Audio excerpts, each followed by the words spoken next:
Nice to have you back with us. Thank you very much. I'm really happy to be with you, David, Daddy Mark. I think I'm warming up to the Daddy Mark as we go along, you know. That's quite okay In with fact, me. yeah, but that's a stem of affection for me. If I Yeah. say it, it's out of affection.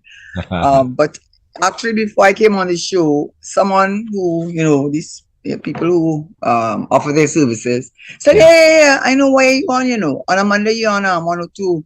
Yeah, we Hmm. know that. That's your home. I say I'm on there every Monday on 102 FM. So like they, That's they they know that this is my home on a Monday afternoon. that's great. That's nice. It is your home on a Yes. Monday.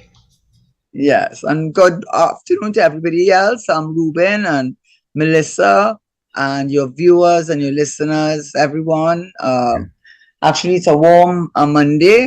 We had some sunshine, so we looks like we're getting into the dry season. So, Yeah. we can't ever be happy, because when the sun starts coming down on us, oh, yeah, yeah. Our good friend told me, Yeah, that's, God can't please all, you know. When it rains, you're saying too much rain. When it's yeah. sun, it says too much sun. But that's how it is in the But you know tropics. what it is?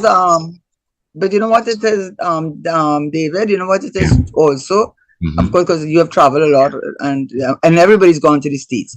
And sometimes the temperatures will be about 80, 90, but you don't even feel it because the humidity is what kills us in. Because our climate is a Hmm. kind of rainforest climate. So even Right. if the temperature may not be even as high as it is in the states, the air is dry. Here, Mhm. the air is very, very laden with moisture, Yeah. and that's where the discomfort comes, I think. Mhm. But I'm no geologist. Maybe we should ask Dr. Rowley. But then that's a meteorologist, so I'm getting my professions mixed up. Yes, yes, yes, yes, yes.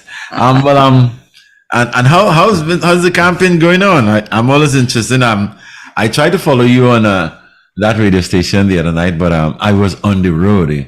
When I left here, the show Which one started. is that? That's what's it? An Nine Anslip five. show? Yes, yes, yes. 957. You know,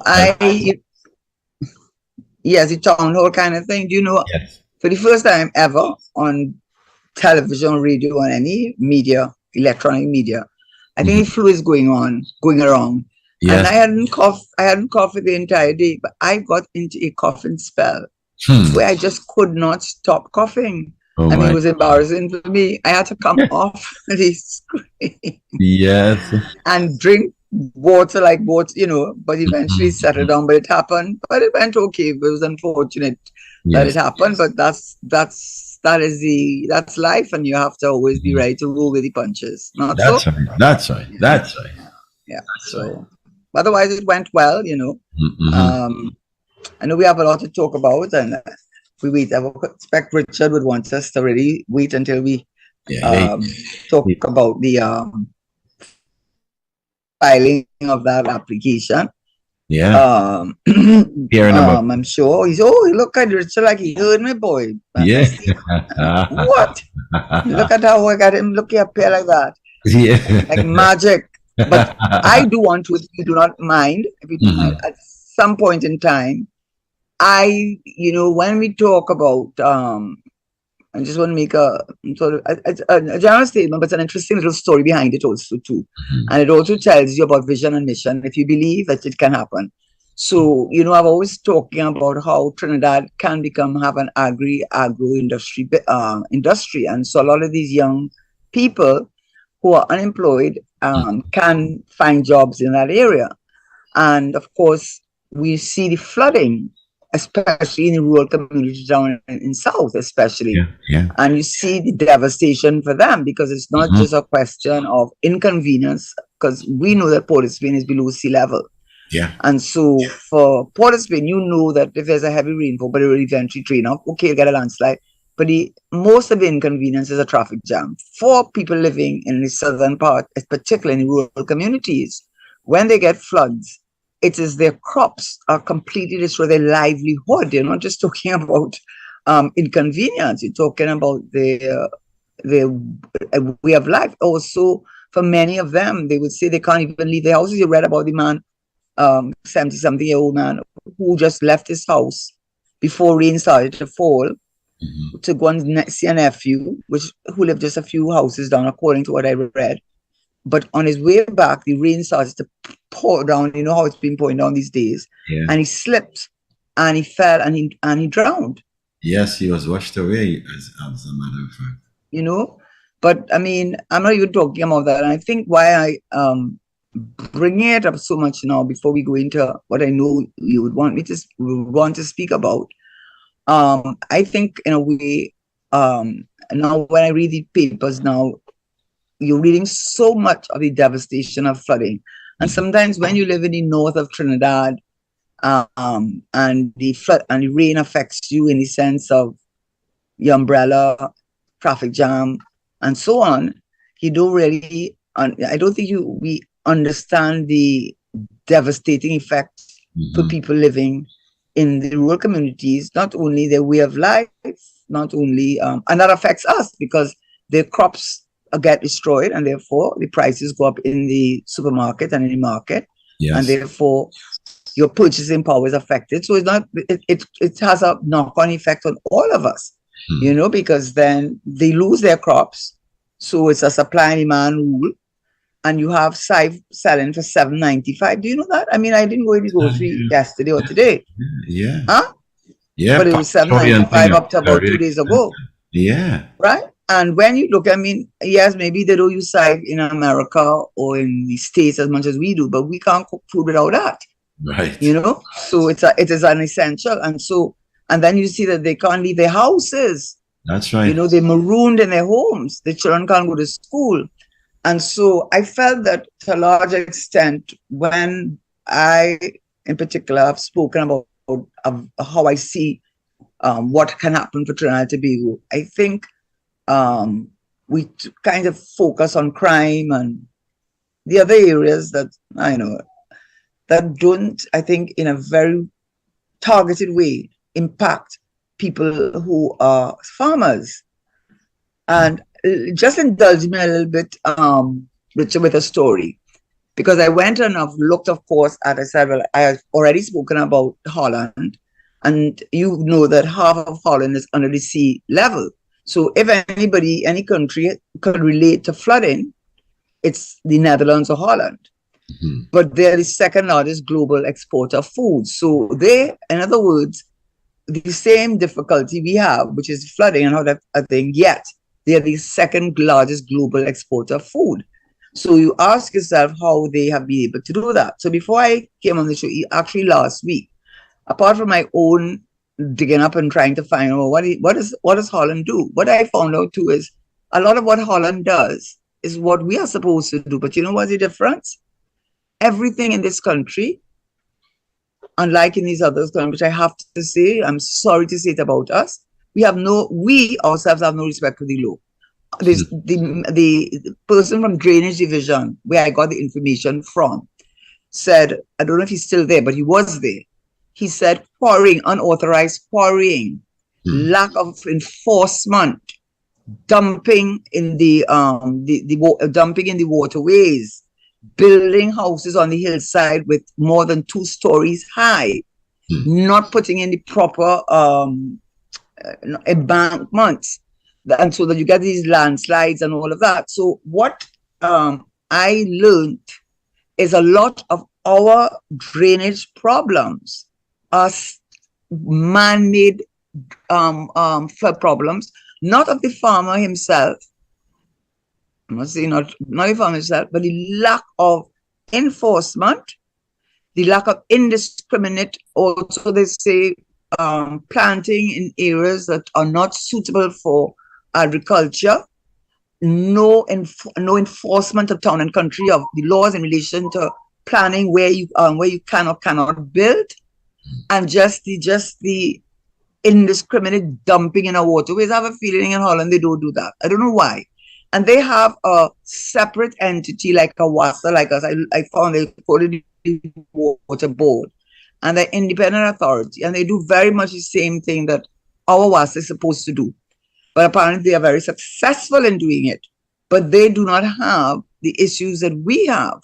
Because when I looked up to see, well, what is this that we do, many of the things that they do in Holland, they build sluices, but they call it dikes. They say that if you are, like, say, in a mountainous area, a natural area which it creates a pond, you're not building, it's not man-made, but it's a natural pond, or what would you call, you know, you then it collects water, but then around that water you put an embankment, and then they have a very scientific way that because they remember they're right on the sea.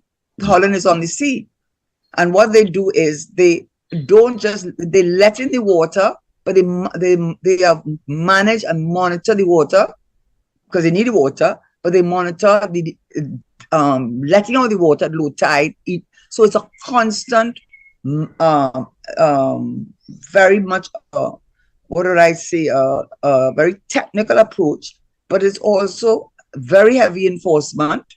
And a lot of the things that cause our flooding in this country, they do not occur in Holland. And they have a population of 17 million. They're one of the most densely populated countries in the world. And I'll just tell you, if you could just indulge, because I think you might find it an interesting story. Because when people want to tell you, it's called a water control board, which is the equivalent of our authorities. And they have, a lot of the reclaimed land. They have a lot of reclaimed land. Say, in fact, 20% of the land in Holland, they call it the polders. It's reclaimed land. One of my neighbors is from Holland, and he lived on a polder. So he would always boast about Holland. That used to get me annoyed, actually. But but he was right. What he said was, I used to get annoyed because, of course, I defend in Trinidad. But about how far can I defend Trinidad? But I'll give you a story that is absolutely true. It's absolutely true. After World War II, Holland said, well, they said that's the original Dutch seized with oil, and when they discovered oil and gas, and then they neglected other areas. But after World War II, they say God made the world, but the Dutch made Holland. Because after World War II, they went on a very vigorous, very robust reclamation policy. They have a university, I cannot pronounce it, it's Dutch, but it's WR, but people come from all over the world to learn about their research and development techniques. And what they use a lot of is greenhouses and using solar system to power it. Some of these greenhouses are 250 acres, but that's 17 million people. So what I'm trying to say is, one of the things we can do is build greenhouses, but not in flood-prone areas until we get the flooding under control. But this is what I was going to tell you, which I think is an interesting story even for your listeners. And I couldn't believe it when I initially heard it. When World War II was going on, as you know, the Nazi Germany overtook, and I don't think the Dutch, to be honest, if they're honest, put much of a offense against it, because they really did believe in getting the motherland back together. It was appealing to them. But when the World War II was coming to an end in 1945, and the British and the Russians also, and the Americans, they came together, the whatever four they call them, and the war was turning around against Hitler, and he was losing. You know what he did? He decided, now remember where Holland is, it's right at the end, it's on the sea line, and then it's also, they barricaded all entries into Holland so that food could not reach them. They were actually trying to, even as they were losing the war, trying to starve the Dutch by preventing food from entering into Holland. So do you know what they did? And this is why this part is interesting, I think. What they did, like countries like Canada, what they did is they did airlifts of food. And one of my neighbors who died recently, Bobby Montano, the Montano family, yeah. He was one of the navigators, because in those days, a person who drove one of those planes, you needed a pilot and a navigator. And he would be the navigator because he was living in Canada. And they would go and drop food over these areas to get food to these people, because they couldn't enter, because the roads were being blocked off. And this is the most amusing part, or strange part. My neighbor, whose name I won't call, he was a young man of about 8 or 9, his mother's oldest child. And she sent him out into the marshlands to collect, because they knew that they had dropped food. They'd seen the plane come and drop food. Do you know one of the things that they had dropped? A tin of cricks.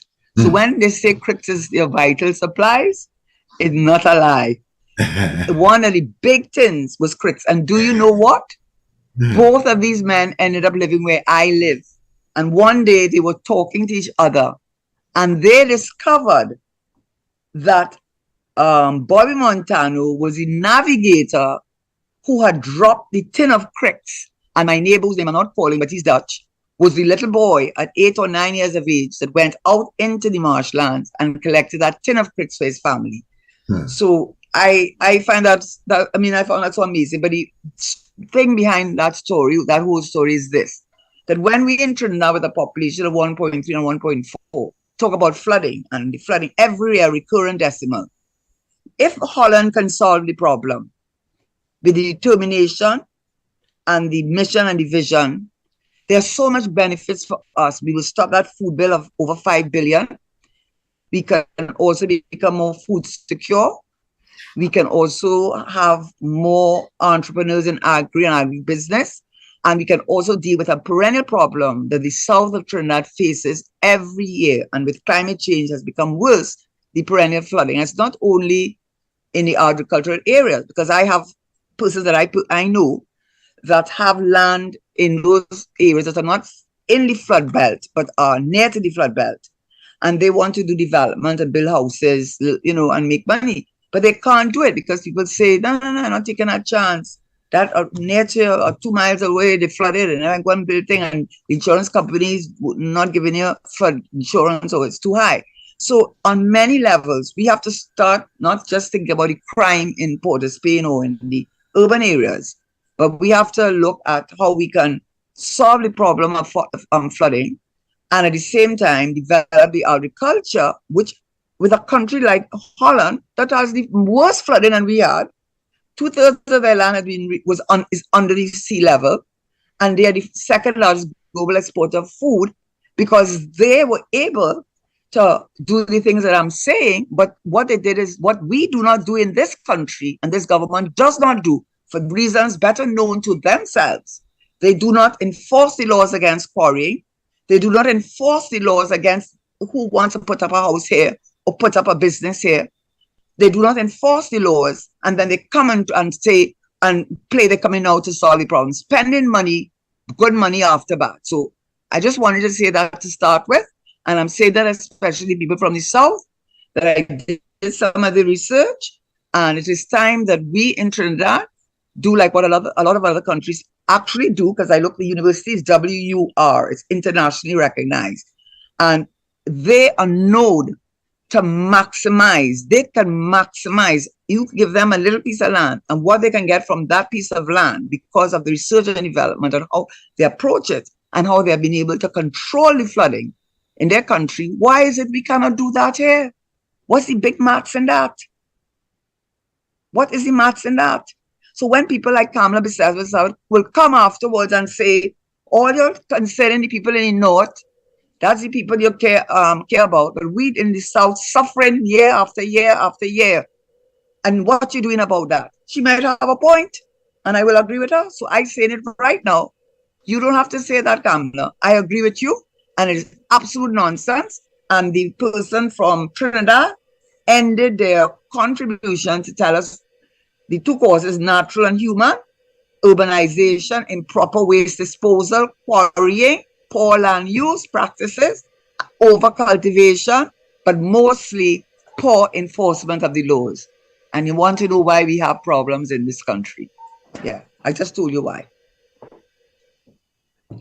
Okay, so that was my lecture for the morning, for the day. Good afternoon, Richard.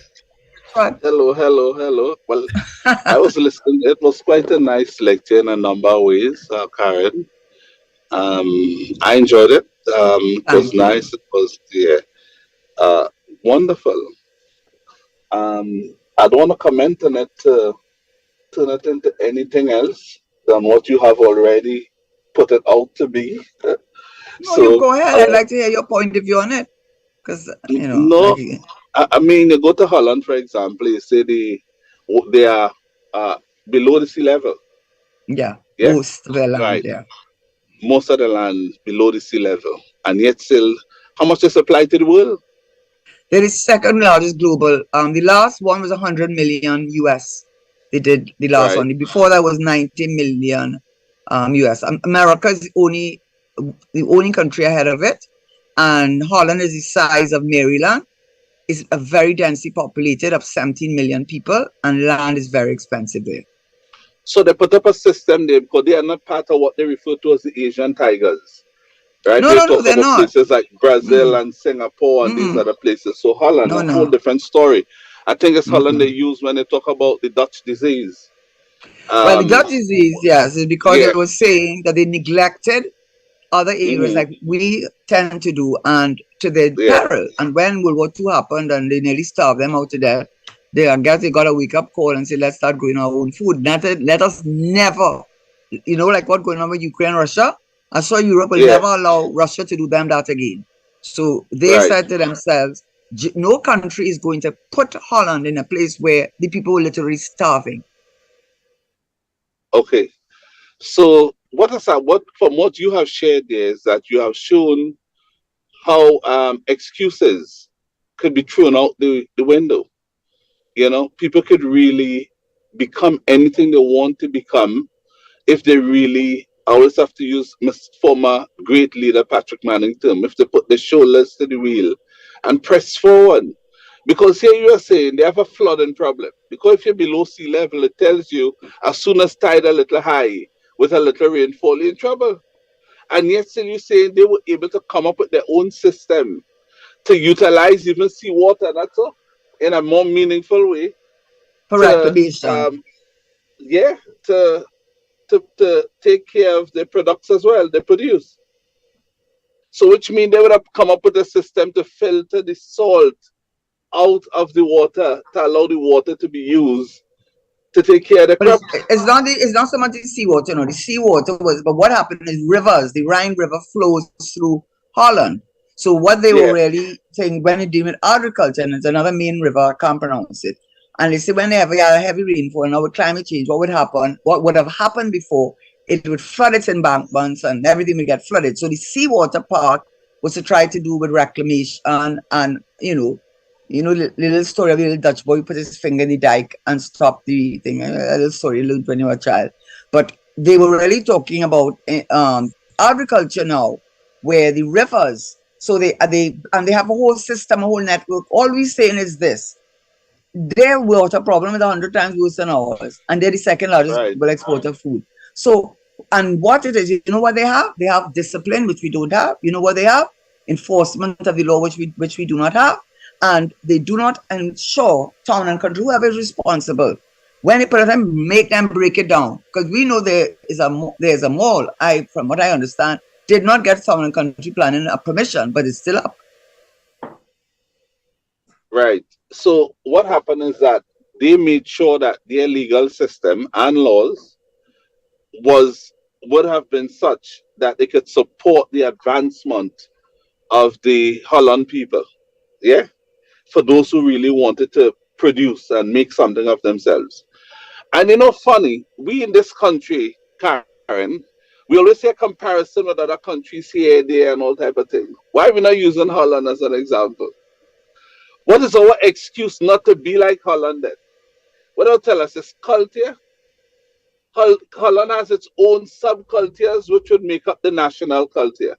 And yet still they're able to do what they're doing. I sure they don't have a forex problem in Holland. And if they do, it will not be like ours. I sure when the people of Holland go into America, they can get US dollars at will.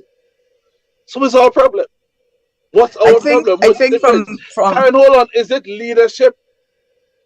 Could the difference be leadership, absolutely, Karen? it is leadership. Absolutely, is leadership. And if I get away, which is what they say in Trinidad, if I get away with something and I pay no consequence to it, it just encourage. They are very disciplined. Europeans tend to Yeah. be, whatever you might want to say, they are disciplined people. Maybe they're not be like, I mean, I don't know if I really want to be like them, because I like our little free up little way. I like the way that we have a good sense of humor, and it makes us. But you have to have a middle ground, So they have a sense of great pride. When I speak to this gentleman, I mean, he used to get me angry. because I wanted to disprove him, but I couldn't. He was right. He was bright. Right. He was, when he would tell me, you know what we do? We even when it come to the fertilizers we use, and we start bringing it from somewhere to make sure that when you feed it to the cows, you would get far more milk per cow because of the mix of food fodder that you feed the cows. They also have a system where they can milk 120 cows in an hour. So what I'm trying to tell you is, when you used to be telling me those things, I have to tell you, I was not very happy, because I said, I defended Trinidad, but after a while, I had to surrender. No, I can understand it. It would have been a daunting task for you, Karen. I can understand. Because you might have had to lean on too many excuses. Too many. And I don't want to blame the Trinidad and Tobago people. The real problem, as you and I spoke about, is leadership. If we get the Absolutely. correct leadership to harness the right side of the people of Trinidad and Tobago, to get them to understand how they could become what they want to become, whatever that might be legally, right? And all they have to do is to work on how they could do so and make money and have forex available back them, so they could start to export some of the produce, right? So they could hire people. And once you're hiring people and you're looking to export, it means that you have to increase production. And increasing production means more productivity, means more for the national income, right? And we don't have the leadership to explain that to the people properly. We don't have the leadership to bring the correct people into the country to explain that to the people properly, if the leader cannot do it, because you don't expect a leader to do everything, but a leader would know, well, there's not a strong point, I'll bring these people to do that. But I understand what they can do, but they are better positioned to communicate it to our citizens. You're not getting any of that. All you get in this country is old talk, abuse, foolishness, annoying the people of Trinidad and Tobago. That's I all like they when get you from say some of that, the Noray. platforms. Yeah, no, when they talk, I feel annoyed. When I You put like on the the news and I mosquitoes or hear what? some of them, I change the channel. Not so that it happen. I ain't tell you that. I watch the news in 5 minutes now. All you get is straining song and voices talking the same thing over and over. I mean, how Trinidad and Tobago can go forward? Hear what you're saying, Holland is the second largest, you said, Global exporter. exporter of food in the world, but global means the world. The second And largest global exporter of food. and instead of we becoming one of the major exporters, at least in the Caribbean or the Caribbean and beyond, we are one of the larger consumers, And because our importers. import bill is going through the roof year on year. So which means we are saying to the world, while America is saying, Karen, America is telling their citizens, don't come to Trinidad if you want to live. But if you must come to Trinidad, they went Stay further, away. they point out where not to go. Imagine Americans, people who come from the land of the free and the home of the brave, is telling the citizens who came from the home of the brave, you're not brave enough to go in certain parts of Trinidad and Tobago. You ought not to be brave enough. Don't go into Diego Martin. Don't go into Trin City. Don't go into Chaguanas. Don't go into Laventille. Don't go into Long Circular. You saw the thing? Because But I death mean, is I know I have a virtually good idea. certain. My interpretation, they're saying to That's tier The 4. It's called the American tier people, 4. That's tier huh? 4. I think they have 4 tiers. We are Yeah, on tier 2 and 4. One is good to go. Tier 2, right. be careful. Tier 4, don't go at all. But going back to what you're saying, Richard, what a Yeah. leader does, he has to have vision, and he has to engage the minds and show them. That's what he has to do that. And then you have to allocate the funds. Then you have to make that a priority. And don't try to reinvent the wheel. You're solving so many problems in that way. It's almost as if you don't want to solve the problem. And that's why people say you don't care. Because I mean, honestly, Richard, every time I read in the papers now, I mean, every day is some flooding in especially in the south of Trinidad. I said, how much more can these people take? How Yeah. much more can they I take? think for this month You alone, know? somebody said some parts of the southern side of this country flooded 3 times. 3 times, So as they clean up, the flood came back 2 days later. As they clean up, it came back.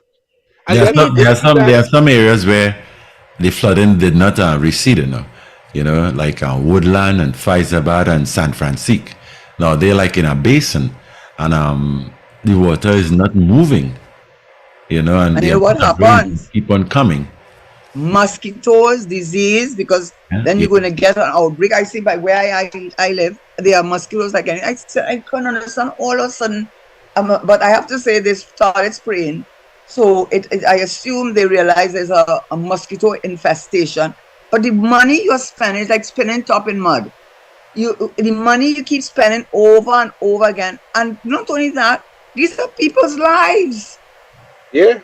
These are human beings. They are human beings. You're doing as these are not human beings.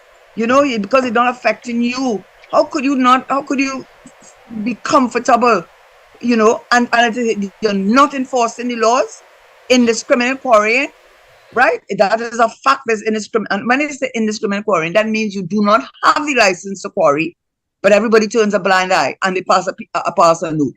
This country does not enforce the laws. There's a lack of discipline. And I tell you the day, that is why, sorry to say it, but it is a truth. When you go to Europe, or certain Europe, I haven't been through all of Europe, obviously not, but the European countries that I have gone to, what amazed me, clean, not only clean, everybody taking pride in their homes.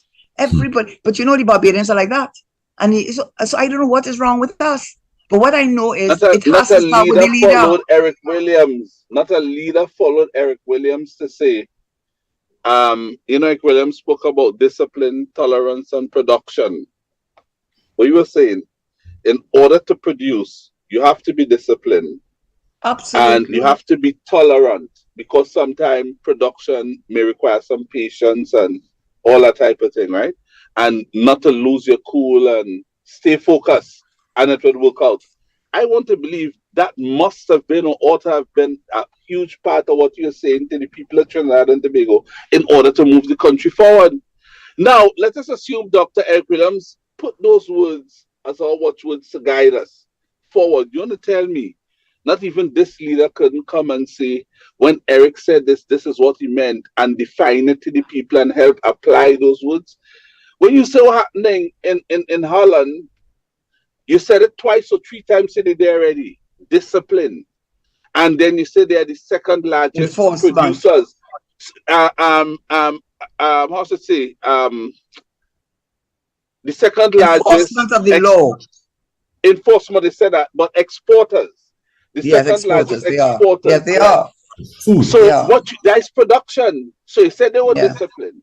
To be the second largest exporter also means that you are the second, possibly largest producer, in order Yes. because Yeah. you will have to subtract the amount that you need for your domestic consumption, and the Yes. difference is what you're going to export. Right. So they are applying what Dr. Eric Williams told us based on what you are saying. You said a discipline, and there you have it. Their discipline that has assisted them to become super producers. Why aren't we disciplined so that we could produce more?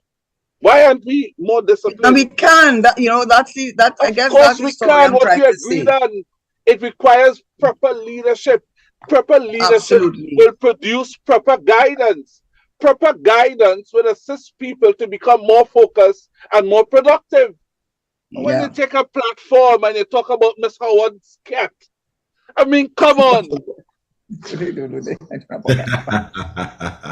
No, the Prime Minister said the other I night. hope he didn't do that.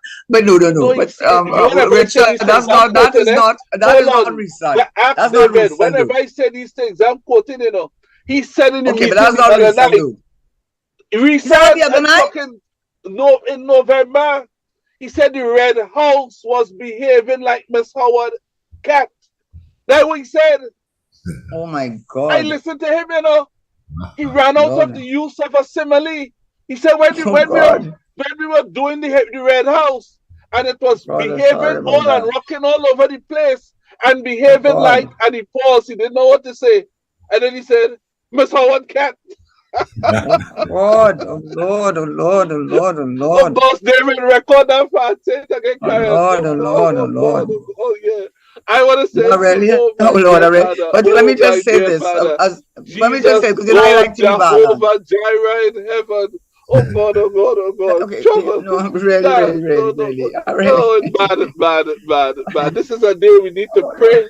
We But need to cry. We need to pray and we need to cry for what we did to ourselves. Oh God, bad, bad, Karen. yeah, you know what he should be doing? I mean, that's what I think a leader should do. I mean, as don't be a leader. That's what I say. You know, if you're getting irritated and you are knowing you're not prepared to put any hard work, then you don't do the job because it's not for you. Just let somebody else is willing to do it.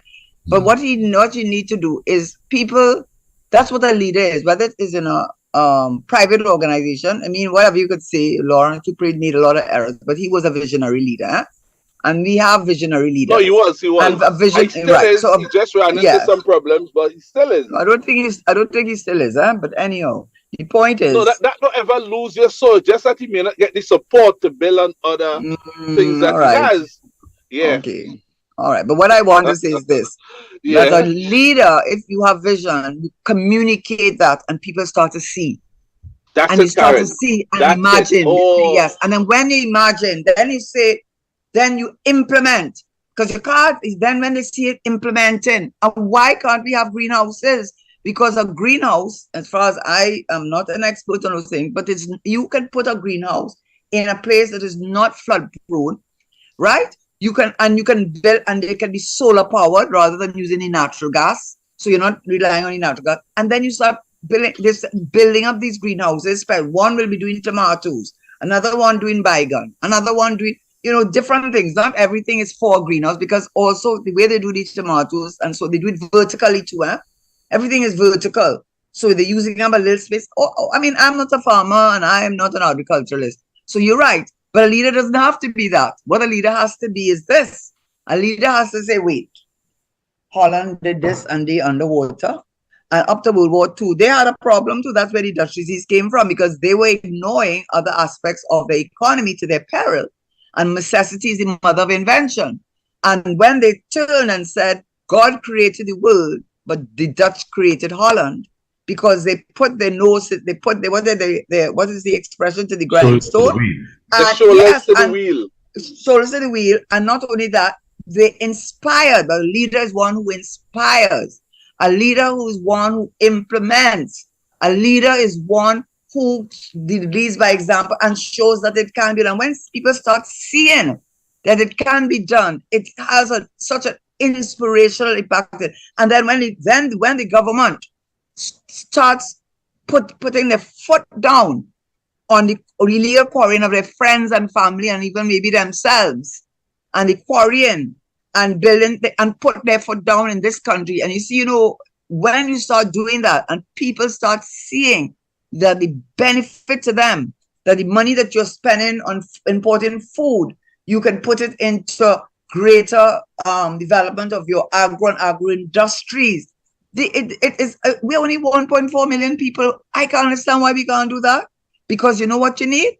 You need someone who has not only has vision, but one who will communicate it, believe it, implement it, allocate the funds, put the right person in the right job, who has not only these skill sets, but also has the commitment. Because you can get a lot of people who are technically competent, but in government, you don't only want technical, because you can always hire a consultant, but you get the best consultant, and you get persons who are committed to the development of the country, and you keep an eye on them. And you let them understand. You take the hard role with them. Make one an example. You have to make one an example. You have to make one or two of them an example. You see how everybody start to back. But as it is in Trinidad, it's a free fall. And the government has to take responsibility for that. They cannot stand up aloof from it, because it's like, for example, why do you think you have to have traffic lights? If you didn't have traffic lights, you think people wouldn't just go through? I mean, traffic lights, when the light is red, some people will go through it, but it acts as a deterrent, because it's not because they don't want to go through. They said, oh God, if they get caught, they're going to have to pay a fine or whatever. So there are laws are there to make sure as deterrent, but for our own good. Because if we don't do that, we will dissolve into a state of dysfunction, and to a point where everybody's blaming the other one. And that's why a household has a leader. The children are not running the household. The children could be adult children, you don't have to be little children, But if you have someone, or you have a company, you are the one running the company, not me. So I can't understand. There's no, let me tell you something. There's no excuse. That's the bottom line. None whatsoever.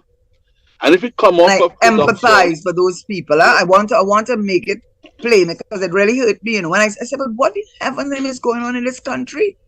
Every minute you see these people carrying their children on a thing.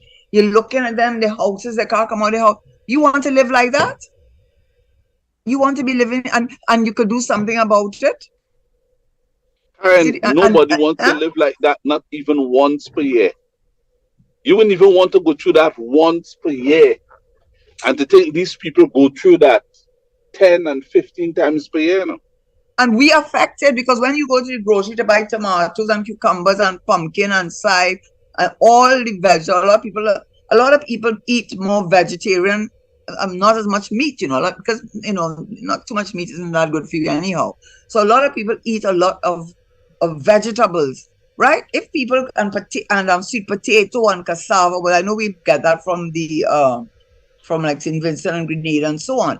But you can eat a healthy, balanced meal and bring down, because you know what is the main driver for our inflation is food. And you know why Biden in trouble and UK in trouble? The unemployment rate is 3.7% in America, But you know what the problem is? Even if I have a job, by the time I go in the grocery to go and buy groceries, or I try to fill up my tank, the purchasing power of my salary, even if I have a job, is half of what it used to be. So I am in a worse position than I was 2 years ago, when my salary looked good, but today is the same salary, but it can do only half of what it could do before. And that's what is happening to people. And one of the main problems is food. I can't understand how that is not. I don't understand it. But I kind of way do understand it in a way, but I'm not going to go there. Where's Richard? Richard seems like he disappeared on us. Richard was in a car, so I know he wasn't by the Last Supper. He was in his vehicle, yes. Yeah, What do you think about that, Daddy Mark? Well, I always saw that especially when Mr. Manning brought on the CPEP program, I thought that would have enhanced the production where agriculture is concerned, because I thought maybe CPEP workers would have gone on to be landscapers in the sense of landscaping as a career, or into agriculture. I thought it was best for them, if they're not people who like to plant like farmers and stuff, but their job would have secured areas or cleaned up areas that we could have used for the same agriculture. And there are lots and lots of areas where it can be done, where we can feed ourselves and export. But the problem is, like what you say, every time it rains. I mean, I'm trying a project where I live there. Mm-hmm. And it's nothing with agriculture. It's a commercial business. And I've been having problem with the rains, because most of the work that I do are on weekends. That's when I am available to be right there to supervise and to get what's ever needed. And it has become problematic now because of the rains. Mm-hmm. So I know I'm always on the road, and I listen to a lot of the people who plant. Mm-hmm. And people from San Francisco and Woodland to to be more specific, they have a lot of problems because they are in a basin. I mean, if you know where San Francisco and Woodland is, it's like in a valley. You know, and for some reason, ever since the rainy season came on, we've been having torrential rains, and it has been affecting these people. There are some areas where the water isn't subsiding at all. I mean, Kelly is an area like that. I mean, and look where Kelly is. Kelly is right alongside the Caroni River. So every time the Caroni River bursts its banks, we see that overflooding onto the plains and the areas. A good friend of mine from Central, he sent me a video of a cornfield. You know, he plants a lot of corn, the Canadian sweet corn. And he was showing some of the plants that were in areas that are higher than some of the, you know, what the landscape is. Those on the higher portion of the land were bearing. But as we go downhill or into a slope kind of settings there, you see all the rest of corn plants that were planted same time not growing because the water affected it. You know, and it's difficult to understand why we can't employ drainage to the extent to assist these people, or a catchment area that we can run drains from this area into the catchment area that these same farmers can use as water for their crops. So I find it difficult that nobody seems to be looking at it that way. You just hear the head saying, all these people want is compensation when it floods. You know, added to that, the discipline part of what you're talking about, I think that is so important because in a lot of areas, you see the indiscipline. And what bothers me is that some people who travel a lot, they come back here and tell us, you know, you can't do that in America, you know. You can't do that in England, you know. You can't do this and that in certain areas. Why are they able to do it here? Well, people will do what they can do. Human beings are human beings. So it's not that those people are more it's because they pay a price. That's right. That is that there's inadequate law enforcement. That's right. There's illegal diversion of water courses. Water courses, There's unauthorized deforestation, and they do not do the desilting and the quarrying. And what I found out, you know, as you're saying this, because actually when I started looking at it and I saw what Holland, or they call themselves the Netherlands, was doing, and you know, a lot of it, I said, well, that's many of the things that they were saying is what I think that is supposed to be doing internally. The difference is that they do not clean these water courses. No. Not with enough frequency. They do not enforce the law. Yeah. They allow indiscriminate dumping of solid waste. Yeah. They allow illegal diversion of water courses, and they allow unauthorized excavation and quarrying. So all of these things that I just mentioned, even if they do a lot of what, because I'm sure somebody from drainage would take offense. So don't take offense, because much of what Holland does and the things that the measurements they take, according to what I've read and what I was told about the drainage division here, they do much of that. The difference between them and us is that they obey the law, they enforce the law, they do not allow this illegal quarrying, they do not allow the unauthorized disposal of solid waste, they do not allow illegal diversion of water courses, they do not allow unauthorized deforestation. In other words, the reason why, much of why whatever is tried or done is because there's low enforcement on people are allowed to do what they want in this country because they pay no penalty for it. So let us be real about it. It isn't so much that, you know, that we don't know what to do. We could know to do better because Holland is the leader. But it isn't so much that we don't know, because we are a small little country. We're not I know Holland's small too, but I mean, in comparison, they have 17 million people. We only have 1/17 of their population. So it isn't so much that we don't know to desilt, we don't know to have what they call the sluices to let out the water, and to have what they say, don't put a big drain to go into small drain, put small drains that will catch in a big drain, and They know all of these things. It's not that they're not aware, and I'm sure there must be people in the drainage division that are so frustrated.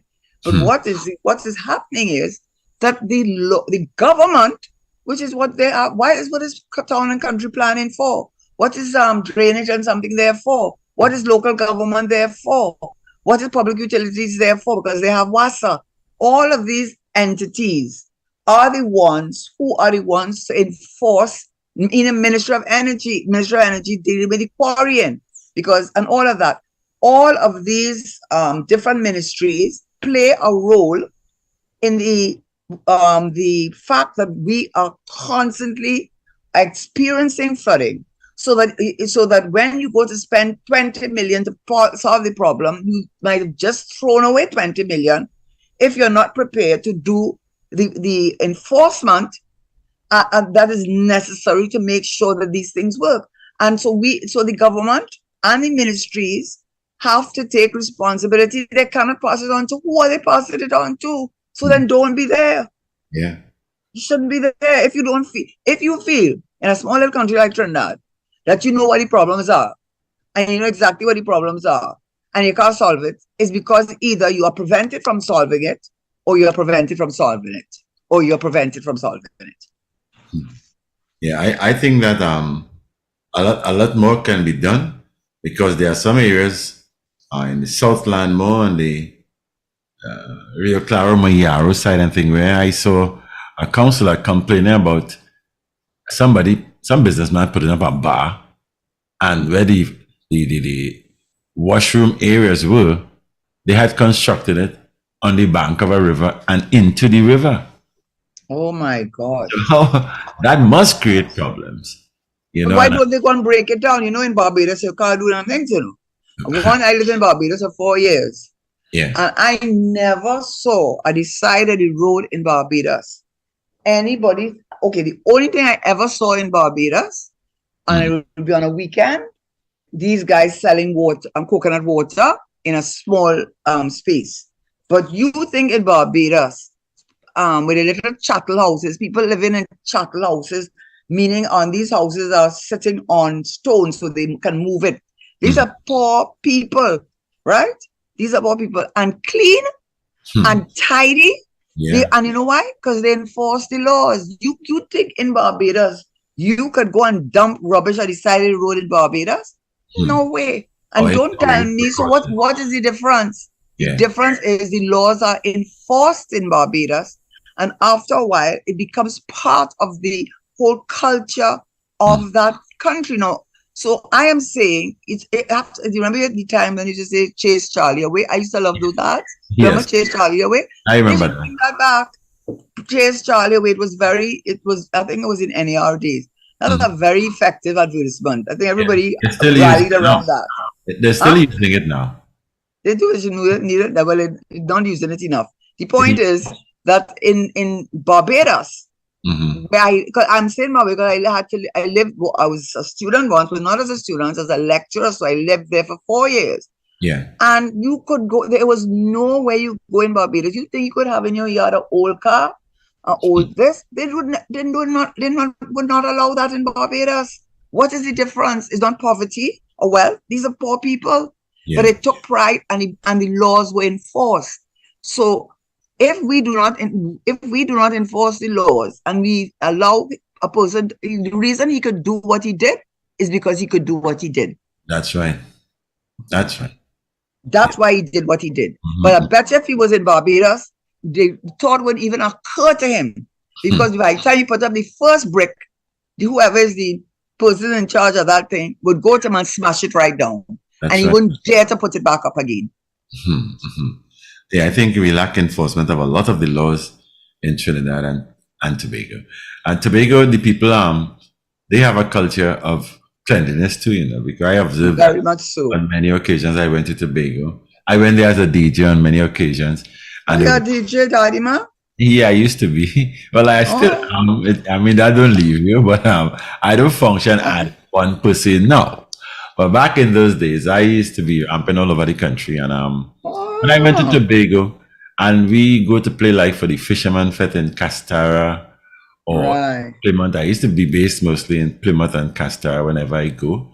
I'll go in a time when I can take on like 3 weekend of fete. So I spend the month in Tobago and then I come back. What? And I used to observe that during especially the fisherman fete in Castor, you'd see the villagers, the young people, all the people, but mostly the young people, they would have a stick and they'll be walking along the beach, and every piece of paper, every old cup that was dropped on the ground, they constantly, the next morning, when you see thousands of people on the beach, thousands of people reveling and having a time, eating, drinking, and the next day you want to, I mean, right after the last song, the place is as clean as ever. So I observed that. The people in Point 42, they have a culture like that too. They like to keep the place clean, but it still happens all the way in Point 14 and stuff. I see people dumping things in drains and all the water courses. They have a pleasure in dumping the things in there. It will wash away. It will run down the river. I never understand that from a little boy to my age now. I can't understand why that kind of implementation. We just are lawbreakers. We don't abide No, with and we have no pride. We are lawbreakers because we can't break the law. it. It has become almost cultural. Yes. And you're right about Tobago, because I know when I have gone to Tobagoans are very clean people. Yes. Very, very clean people. But you know what hurt me? Mm-hmm. I went there the other day. I'm sorry, this is how I felt. And people think I'm sorry. But I said, I don't know who are the owners of the businesses that have suddenly mushroomed in just as you leave the airport. But if I have to guess, based on Trinidad, they're probably from Trinidad. No respect at all. All they're worrying about is to make the money. So they don't care how the building put up. They don't care how they dump the rubbish. And I say, the native Tobagonians, the indigenous Tobagonians, must take great offense to have people coming in their country and not showing it. Because I went there and I was taken aback. Yeah. I was taken aback. I said, look at how they're treating the place. And as you're talking about that, when I was doing when I was in, as I said, in Barbados, I did a project. And one of the things we did is we were going from island to island to island, looking at the legal profession. And, one of the islands that people don't go to often is Montserrat. Because, Montserrat had the earthquake, right? Yes. It's Montserrat, right? They had the earthquake. And you can't get to Montserrat unless you take one of those little airplanes, huh? And half of Montserrat is barred off. You can't live there. I think I can't remember if it's in north or south, because I went there. I stayed there for about a few nights. And not the Beatles too, but more the other one. What's the other big British band? Rolling Stones. They had their recording studio in Montserrat, Okay. So whatever, this Englishman, they used to do most of their recording in Montserrat. They'd go to Montserrat and live there for months on end. But what struck me the most, because I had never gone before, I never saw a country so clean like that. I mean, it was picturesque. And where else was like that? It's St. Kitts, and what's the little island? It's St. Kitts and Nevis. Huh? Nevis. Right. I went to Nevis. And when I went to Nevis, during the day, and I went into the town, big town, and it would have been, I think, the day after the market. They say when people go to the market there, remember, it's not a fancy market there. Yeah. When people go and do their market there, they come with their bins. They come with their rubbish, their bags. Yes. And everybody cleans up their mess. So it's partly cultural that people have grown up with that sense of, that cleanliness. So that's cultural. But it's also, if the laws are not enforced and people do it as happens in Trinidad, all is illegal. Everything that's happening, has a lot to do with the lack of respect that we have for our environment and the lack of respect that we have for ourselves. Because you go to these other countries, and why same Caribbean islands, and they have the respect for their countries, and we are richer than them according to GDP or whatever measure you want to use. We are far better off than they are. Yeah. And yet they show a pride. Tobago shows that. I'm afraid for Tobago because when I went to Tobago, I mean, I tell you the truth, when I came in there from the airport, I said, Tobago gotta get looking like Trinidad. And I didn't mean it as a compliment either. Right. I understand. I have a problem with that too because I see it all the time where people take pride. They're drinking a bottled water in the town, right in Port of Spain, there I see it happening. And they drop it right in the drain. Right there. Right there. The KFC boxes, all kind of thing. They drop And it don't right. tell them anything, you know. No, you're looking for You trouble. can't tell anybody anything anymore, you know. You're looking for trouble there. You don't know who you're dealing with, you know. Yeah. Because what they forget to tell you is what they forget to tell you. Yes. And then if they get vexed enough, they want to pull out something to want to start fight because we have a level of aggression that has grown up as another culture that's grown up in urban communities. Yeah, yeah. You know, that and I just want to say something on that because I don't know where Richard gone in, but maybe Richard going to go by the Last Supper picture just now. Yeah. Because I know he has asked me about the filing of the application against the defendant, which happens to be the PNM internal election, their committee, their voting or whatever, not voting, election committee. And we did file it last night, so it was stamped this morning. Okay. So it was stamped this morning. But before we launch on that, why I'm speaking so much about that is because one, I think we ignore too much the sufferings of people from the South.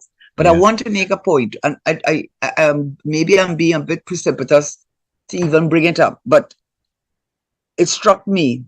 I was doing some calling around because sometimes they say, okay, you read in the papers, this is what the papers are saying, crime in the country, and every day is crime and crime and crime. And when the politicians say, what's the crime? It's because lack of parents, a two-parents home. Okay, that is the main reason they give you. Yeah. And what has been a great surprise to me was that when I spoke to persons who lived in the rural communities of Trinidad, they said, no, we don't have any crime, you know. I mean, a little stealing here, there, but I said, no. I said, what we have a lot of unemployed youths. Yes. A lot of them smoking a little marijuana. So when they do that, even though decriminalized, they can't get a job because the employers for a lot of these big companies want you to do the drug testing. Yes. But to say they have crime, they said, no. I asked a person, I said, so you leave your door open? Say yes.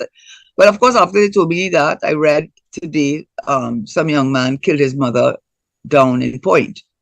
And but they all told me, and everyone I spoke to, most of them were women. They were not married. They were single parents. Some of them had 3 children. Some of them would do URP work. Some of them were even telling me, some of the boys, what they would do is they'll go in the bush and cut some coconut or cut whatever it is and come on the roadside and sell it. Yeah. But the point I'm making is these were all rural communities that I interviewed, and every single one of them told me unemployment is a problem. The young people are suffering. They have no jobs. Some of it is self-inflicted, but they didn't have crime. They said crime, we don't have crime. So what I want to say, what is my point is, politicians are those who have the agenda, which is not a good agenda. I want to say that the crime in this country is a consequence of rural versus urban poverty. Because if anybody wants to continue with that narrative, what they need to do is to do an empirical study of all the rural communities of Trinidad and Tobago and interview, survey, whatever, and find out what are the crimes. And number one, murder, robbery, or violent crimes. And you will see a pattern emerging that in all the rural communities where there are single parents, where there's poverty, where there are no jobs, they do not have crime. They do not have crime. But if you go into the urban areas, that is where the crime is. So when I speak to them, they tell me, you know, when you talk about the crime, we really do. When we come out of our communities, yes, we worry because we know we're going into exposing ourselves to crime. So anybody who wants to talk again and from the government and be responsible and stop playing games and saying you don't have a mother father, yes, that makes them vulnerable. But why don't you go and find out if in all these rural communities where I spoke to a good few of them, they do not have a job, they are not married, they may have 2 or 3 children, they try to make a living doing a little thing, a little hustle on the side to make a dollar, but they have no murders and no violent crime. And what is the common denominator of all those communities? They are rural communities, not communities of mommy and daddy. No, not communities of mommy and daddy, but these are communities that are rural communities as opposed to urban. So when you want to talk about the cause of crime in Trinidad, let us start by being truthful and doing some empirical data collection to see the pattern of violent crime in this country and tell the truth. If you go Palituvier, if you go Toko, how many people die in there? And even if there's a murder there, usually somebody who comes from Port of Spain or some urban area that commits the murder in those communities, and the whole community is in shock. So let us be honest and identify the main cause of crime in this country is not so much poverty. It is a factor. Not so much the poverty, not so much the single parent. All those things contribute, but the major cause is the conditions of urban poverty as opposed to rural poverty. And you understand what I mean when I say that, because we know who live in the rural communities and we know who live in the urban communities, right? So stop making a story, stop making up that Nancy story to make people feel bad about themselves. And if you want to say it, go and do an empirical study. If you want to say I'm not, what I'm saying is hogwash, do an empirical study which will contradict what I am saying. That's right. I quite agree with you because I live. Hey, who there? I live in Lambert. That's Richard's back. That's Richard. Yeah. Richard, yeah, go ahead, Daddy Ma. Yeah, I live in Lebre, and Lebre is it's not so much a rural because it has a lot of, like I told you before, Lebre has a lot of business, and it used to be a little town and stuff. But still, there are a lot of people who are single parents, male and female, and I am worried about the wandering of these youths. They're just wandering like headless chicken all over the place. And you might hear about petty crimes about somebody stole something from the yard or That's something. what they said. But not serious murder, and every day you hear somebody's killed. And shoot you down and things. Yes, not that kind of, not the murder, that 520 something murders we're talking about. Those are not domestic murders. Those are crime related to drugs and the underworld. And stop telling people and trying to fool people who want to be fooled. It's because they don't have mommy and daddy. You know you're not telling the truth. That is not and true. You know what you're doing, and you know what is unfair about that? You are labeling a lot of young people. Yes, they are not working. Yes, some of them may be lazy. Yes, you might have a point about some of them. Yes, some of them need to get a backbone and have more ambition. Yes, we agree with all of that. And so we understand that nothing is black and white. But what I know is that when you try by using coded language to make a whole set of people feel bad about themselves, when you know very well that the major reason is because of the conditions of urban poverty that make them susceptible to the recruiters who live in the wealthy areas, who go into these urban communities to contract them to do their work in what they call organized crime. Let's be honest. And the next time you want to tell me about mommy and daddy, I want you to go and do a study through the whole of Trinidad and Tobago and come back and show what the results show of the nature of the crimes that are committed in rural communities versus urban communities. And then tell me what is the real reason? Is it the mommy and daddy and poverty? Or is it the challenges of parents, vulnerability of parents who live in urban communities to the recruiters who go into these communities to do their work in organized crime? Exactly. Well, let me say, First of all, scriptures say, and We are Yes, go losing you. ahead. We are losing Richard audio. Richard's audio. Richard, what happened? He's frozen. But Richard, a half I lucky minutes. thing, Daddy Mark, lucky thing you here, you know. Else I'd be in real I trouble. have, I had to break away just for 7.5 minutes because a very pressing matter developed, Okay, I believe contacted, that is and based true. on the role that no, Like, based on the role that I played was for me to give some direction to the course of okay, action. So I of was able to course. address that and come back in. So my most sincere apology. All right, but crime in this country. I mean, we reach a place now, Karen, where we know what causing crime. You know it, I know it. We've been discussing it, not so? You Exactly. believe the government of Trinidad and Tobago is trying to tell the citizens it had nothing to do with what we saying causing crime, they're going another step lower. What's that? You saying that is not children and bad parenting and so on. So I think they get to realize they fail on that score. People get to realize that have bad parenting all over the world, but all over the world don't have crime like by us. So they feel it backfiring on them. You know what they're saying it is now? Here's the new What? narrative. The What is legal it? guns. The legal guns Oh, Yeah. on the that street. 4 out of 526 murders Yeah, were yeah, they committed want to tell illegal. it's illegal every time Oh they talk. God. Legal gun. I Oh mean, this gosh. what I say, stop Oh annoying God, the that's so people of sad. this country. Oh yeah, Karen, that's I have to annoying. go home That's and annoying. get a basin and put my head in it tonight. I believe you. I believe you. No, I That's was trying. I had to that's put my finger insulting. in my throat and try to expectorate back in because I mean I exercise so heavily and everything is so well kept. Nothing came out, but I tried to do it to say I didn't hear and I didn't consume what I just heard.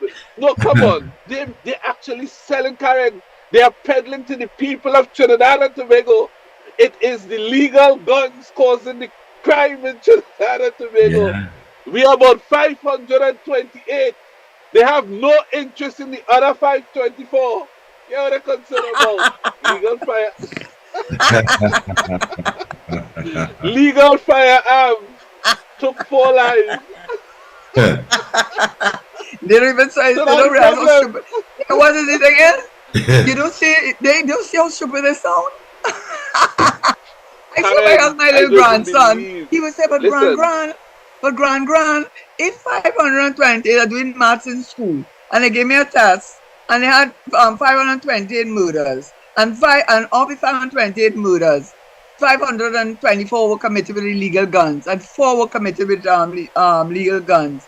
Grand, is who's committed the murders? Is it not the ones illegal gun? Yeah. And if he didn't say yes, I would say, boy, you sending you back to nursery school. You're going right back to kindergarten. and Karen, the big part of it is that they're not representing the nationals or the national good of Trinidad and Tobago. It's all about politics for them. Yeah. Because Gary Griffith wants to challenge the incumbent in the Martin West. They believe by putting out his legal guns is responsible for the crime and murders in the country. They believe they're tarnishing Gary's name at that. And instead of they really try to solve the problem, they prefer to take government resources to put it behind nonsense like that and campaign. You ever hear more? I mean, didn't we have murders, Karen, when Gary Griffith got the job? I want to prove this for our listeners. I'm not gonna be a supporter of Carrier because he No, got no, the no, I'm not job saying support of in Gary. 20 in August 2018. He Right, got the hold job. on right there. That's And what I wanted. That's okay, what I that's what you wanted. want me Let me to make the see. point. Okay. All right, finish your Right, that I point because wanted. I don't What support you year with it that, was? yeah? 2018? You got Yeah. August 2018. Nice. We didn't have murders in under the same government. They got the second highest in 2017, not so? Of all No, time. no, no, No, no, no, no, no, no. no, no. No, check the statistics. I could go No, to the tell you point I want now. to make, Karen, is Okay, this. go I'm making ahead. a point. Hear the point. Okay, make your point. The point that they are trying to make that is so ludicrous is this. They are Don't hide trying the to say accent. Mind the legal signal. firearms is what causing the murders today. Before Gary got the job, before Gary ever We're losing even your ever audio. considered to be commissioner, we were racking up over Yeah. 400 murders a year in Yes, that's true. 2017, 28, Yeah. 2016, 20. Yeah. About your audio. Your audio is spoiling. 2014. So, what's that? No, we're losing your audio. We're losing you again. No, and that because That's because we don't want to hate over Gary Griffith.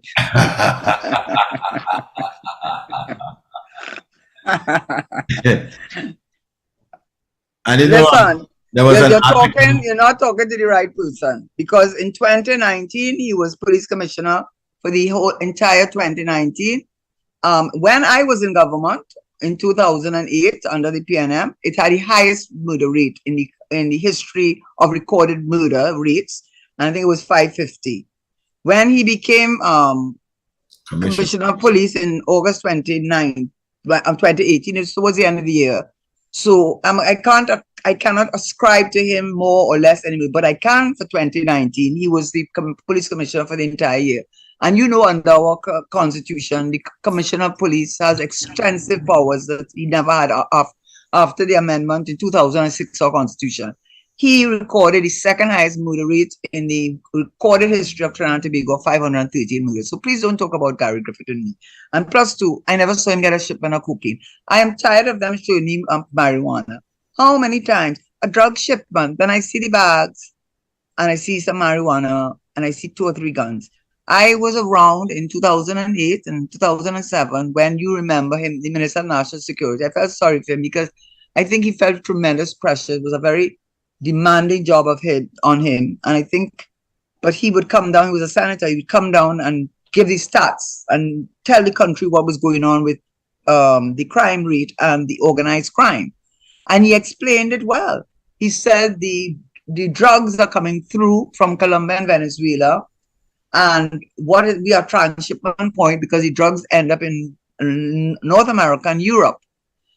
Some of their major transshipment major points. We don't grow cocaine in this country. And what they would do, there would be an exchange of drugs for guns. And what they also, I was told at that time too, Venezuela was changing out their guns, their machine guns. So guns were going very cheaply. So the reason why Trinidad became flooded with guns, and now it has continued, but certainly it became flooded with guns at that time, was because of the organized crime, the drugs for guns. And I am not saying that it was the Minister of National Security. Go back to Hansard, he said it, he explained it in detail, because he was very detailed, Martin Joseph. He's a very detailed sort of person, very meticulous sort of person. And so he went through it, and I would sit in the parliament, and I would be listening to him. And I was learning. It was like I was in a classroom. And so Gary Griffith in 2019 had the second highest murder rate in the higher recorded history of murders in Trinidad and Tobago, as well as I am not aware that he has gotten any one shipment of cocaine. As far as I'm concerned, he's a complete failure. What happens is, because, you know, the enemy of my enemy is my friend, because he's talking and he knows how to talk and so on, people get swayed by optics and the chat and everything. But let's take away all of that wonderful thing, and let's go down to what you would say performance, the key performance indicators. If I made you the commissioner of police, what is the major problem in this country? It's crime. What is the cause of the crime? Organized crime. How has he dealt with it? And then he had the audacity to say that in 2020, when the murder rate went to 200 and something, that it had to do with his policing. It had to do with the fact we were under either state of emergency or quasi-state of emergency because of the public health regulations, which prevented people from gathering in numbers, being outside after a certain time. And anybody knows that if you have civil unrest in a country, or you want to deal with any kind of unrest in a country, the number one thing you're going to do is go have a state of emergency. So he can take no credit for that. And the day that Gary Griffith disrupts the cocaine trade, the day that Gary Griffith can say that he wasn't the one, the Spanish captain who was about to leave the port in the other port, not Port-au-Prince, the other port, was about to leave and looked at his back of his thing and he found his package of cocaine when he was heading to Spain, and he's under international law. So he had to report it, and that's when the customs and the police got involved. Had nothing to do with us. So I'm telling you, do not sell Gary Griffith to me, because if I use key performance indicators, I don't care how nice you talk. There are plenty of people who can blind you with talk. I'm not blinded by talk. I'm blinded by performance. And if I use the performance, he will not ever be the commissioner of police. Never ever. Because he did not achieve things. And so, what? Yes, I was not at all marketing anybody. Oh, what I raised. I don't dislike him, you know. He's very charming and very charismatic. No. I raised Gary Griffith today, and my point was the same murder problem we had existed before Gary Griffith. Yeah, but he's the savior. But he was the savior. No, I'm not saying that, Karen. We're not making Gary the issue today. I want to stick up on the legal firearms being responsible for murder.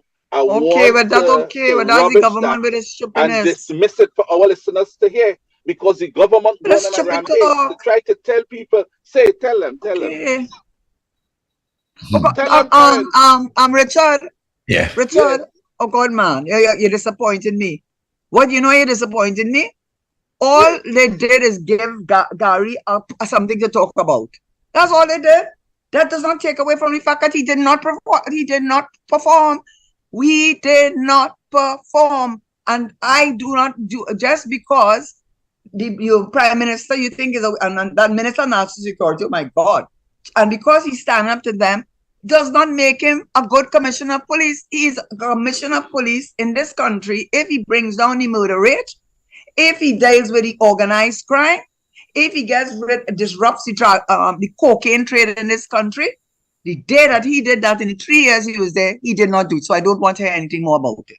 That's what I want to tell you. Can we hear about the legal proceedings now? Yeah. So Karen, I am not talking about Gary Griffith. I'm talking about. Anyway, we can't talk about my matter. Hold on here. We still have some time. I need to hear about this. Yeah, we have time. We have some time. I only have 18 minutes. I have 18 minutes. Yeah. All right. Out of that 18, can I get 9 seconds? Yeah, of course. It's your show. It's your show. 9 seconds. Yeah, it's your show. It's your show. Take 9. Take it. Look at how nice you looking. Yeah. Don't worry about it. It takes too long to tell me that today. It takes too long to tell me that today. Again, let us see. Let our viewers see. Not only going to be an effective political leader, show them that you're going to be a very beautiful one too, even when you're upset. Yeah. I would not have Gary Griffith as the commissioner of police if I have anything to say with it. You know, the prime minister does have a point, you know. Can I just say this though? When we're on that, because you know it's about educating, huh? You know, let me just say this. There is a point, huh? There is a point. When people say that when politicians get there, they put their friends as chairman and directors, and it's only appointment of political appointments. The reality is this: it should not be political appointments based on inability, but you certainly do not want to put people in positions that will undermine you. And if you look, and I now kind of understand the difference between national security and the power of the commissioner of police under our constitution.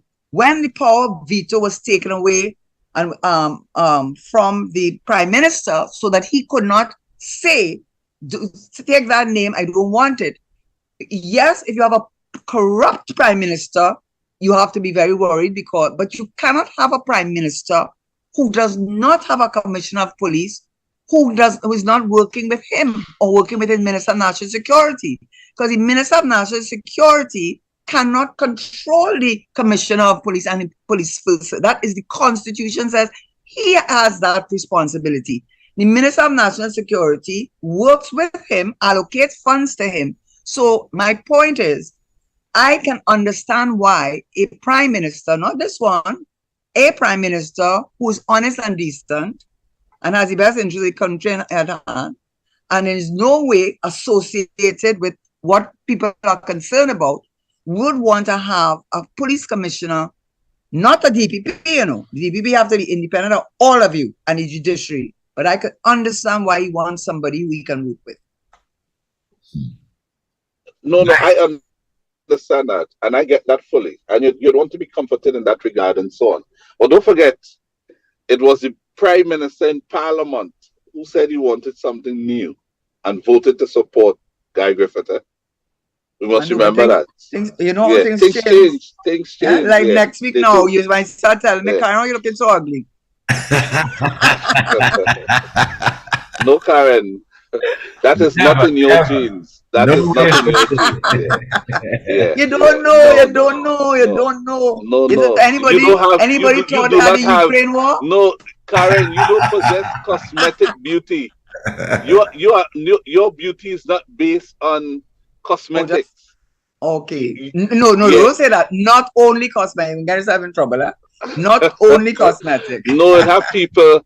No, you have natural beauty, and you may enhance it with some cosmetics and so on. But so you can't get. Yes. No, it's just to highlight it. But whether wear it or not, your beauty is there. So I don't think I could come and say you're no longer, because people go say, look at how lovely the woman is. Noray could talk rubbish. Eh? That's what I would say. Because they'll be hearing me and looking at you, and it wouldn't form a straight line. They'll be saying, probably my eyes give trouble. So that's Richard, Noray, he in trouble. Yeah. Richard, we already only have 14 minutes, but I want to say something right, to say that. Let's get in. Let's go to that. Karen, Daddy Mac wanted to hear about this lawsuit. Tell us. Yes, tell us.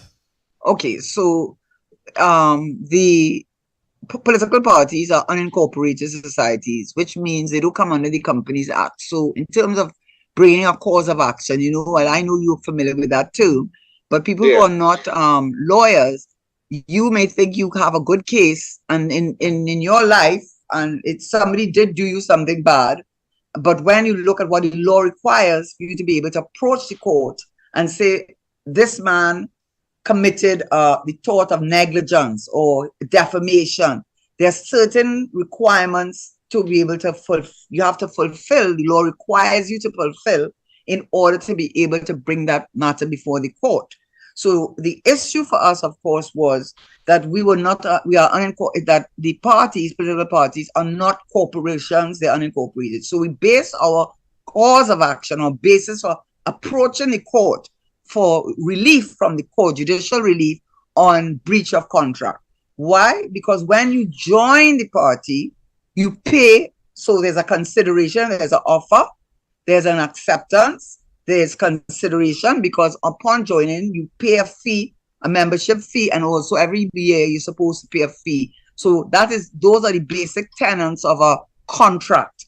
So what we're saying is that when we look at the articles, and we are bound by the terms and conditions of that membership to that party.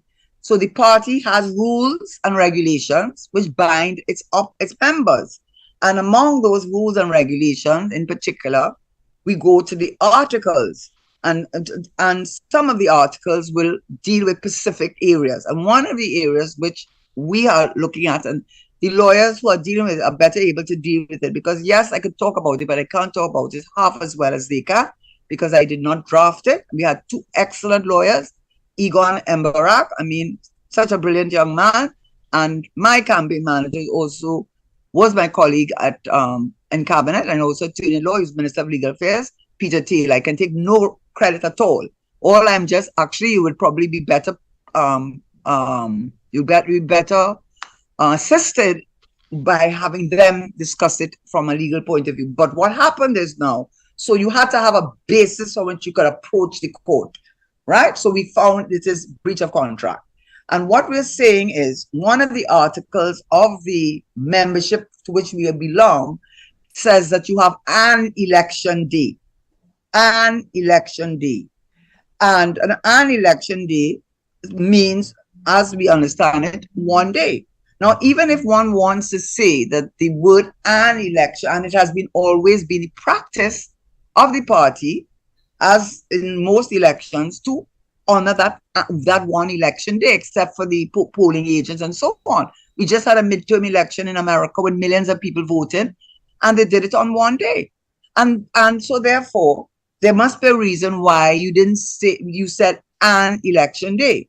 If you want to say that it could mean more than an election day, you're saying is ambiguous in meaning, then you need to get an interpretation. And what we are saying is, for you to hold an election for the first time ever in the history of the PNM party, and I think from what my lawyers have told me, because I'm not playing lawyer now, in the history of the Commonwealth, in fact, they will search wide and far to see if they could find another precedent that elections are held on one day. To have an election on the 26th, the 27th, and then a big gap in between to the 4th of December is not only against the articles of which I am bound as a member and in which I have contracted to honor, but it makes absolutely no sense. And when they're asked why, they cannot give you an answer. So the only answer we could come up with is to leave room for wrongdoing. That is why the EBC, when it conducts elections in this country for voters over the age of 18, we do not have more than one election day, and in every country that is the case for that very same reason. How many people are voting in a party election? A few thousand.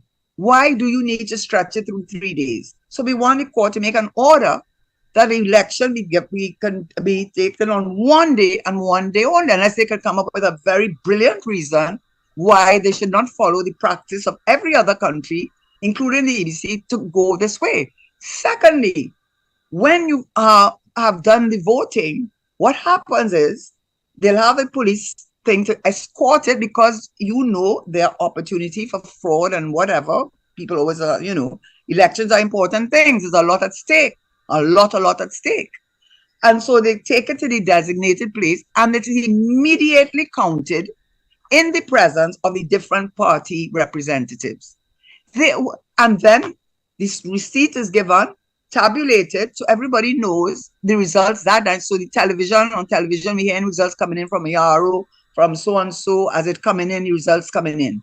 Why would you not, on that very same day, if I'm going up for education officer or welfare officer, whatever I'm going up for, count the votes on that day, give me a receipt, lock back the door, so I know it can't get heavier or lighter after, and then you have a main thing, which we will all sign and date, confirming that is the votes that were counted for that. Why won't you do that? Also, my lawyers were very careful. They were not precipitous. They gave them all the opportunity to do the right thing. When the chairman had a meeting on the 22nd of August, I believe, I may have it wrong, in Queen's Hall, he gave an undertaking that we would have the process that has to be followed, and a pamphlet. To date, that has not, we've asked it, we have not been given it. It must be a very tightly kept secret. When they said that they would be giving out the preliminary list by a certain date, they did not do it. We wrote them, asked them, they still did not provide it on that date.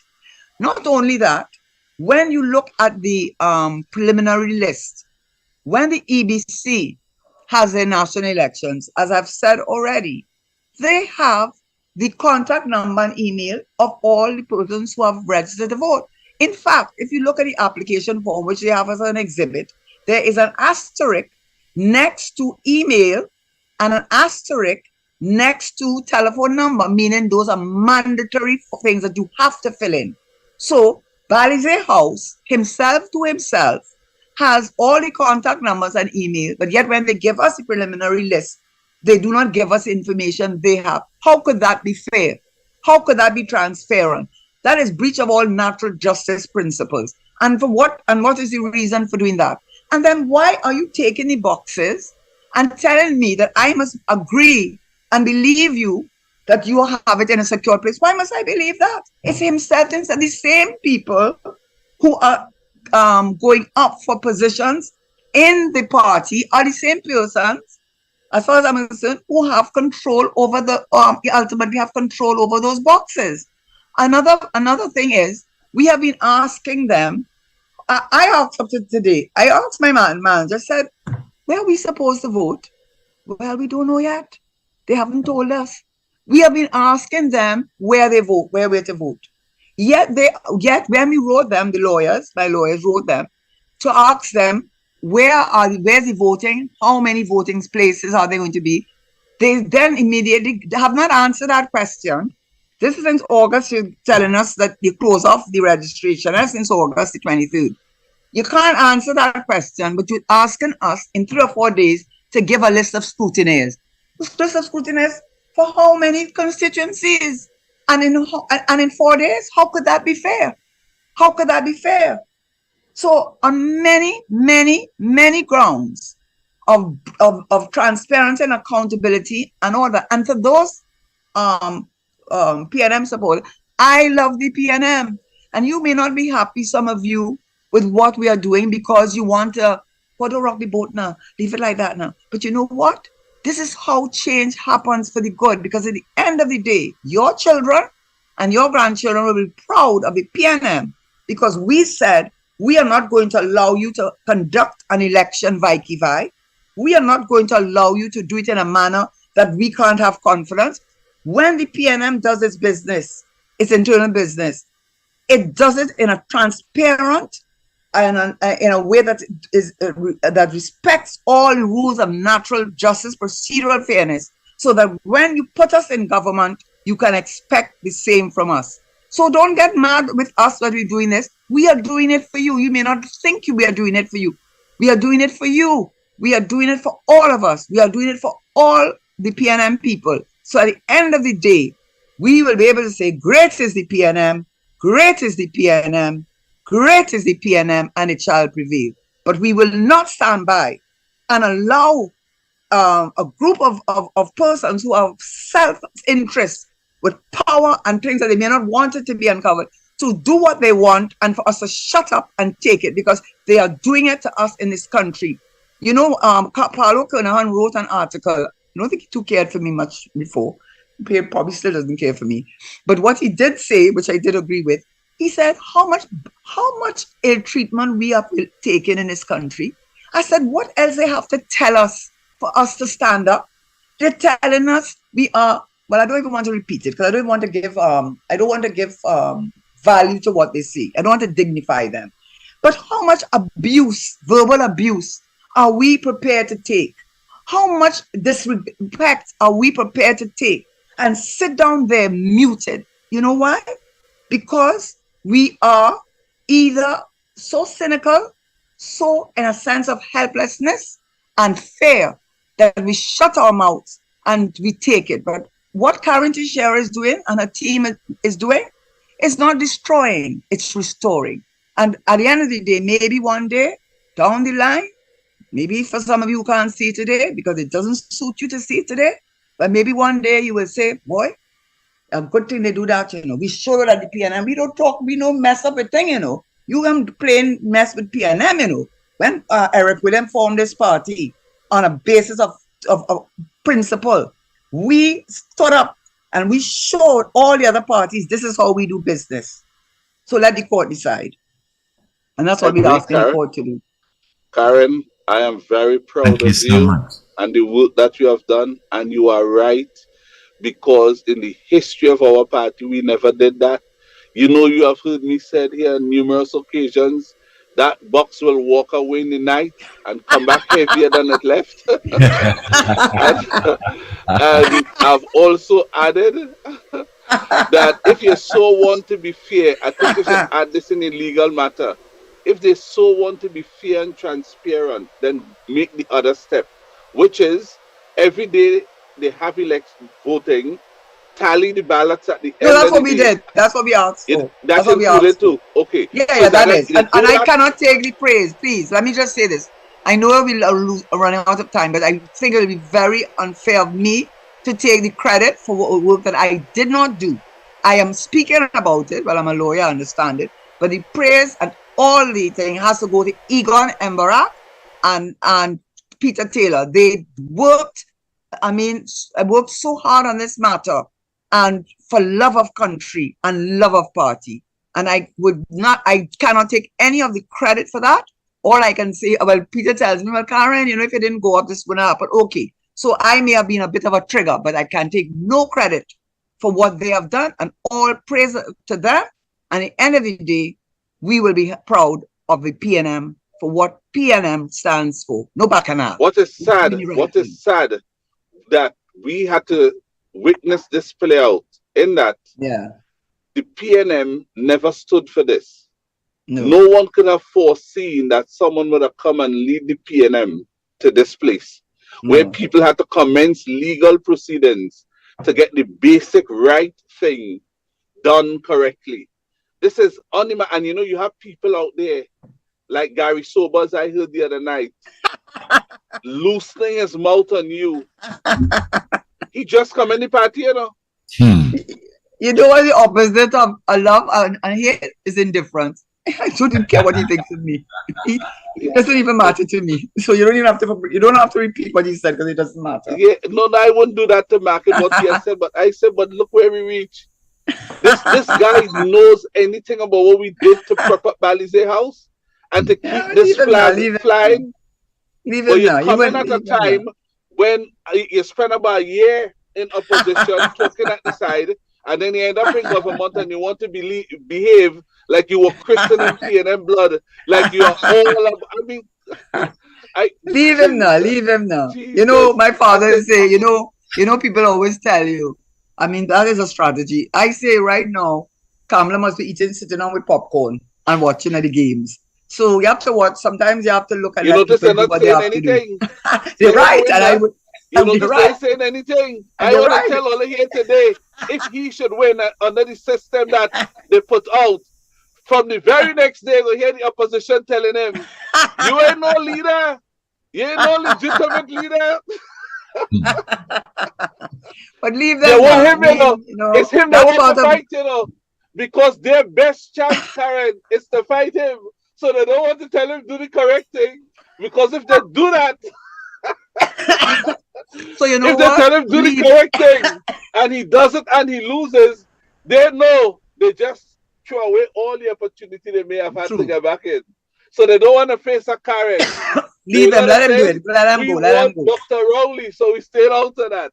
Because once he is there, they remain in business.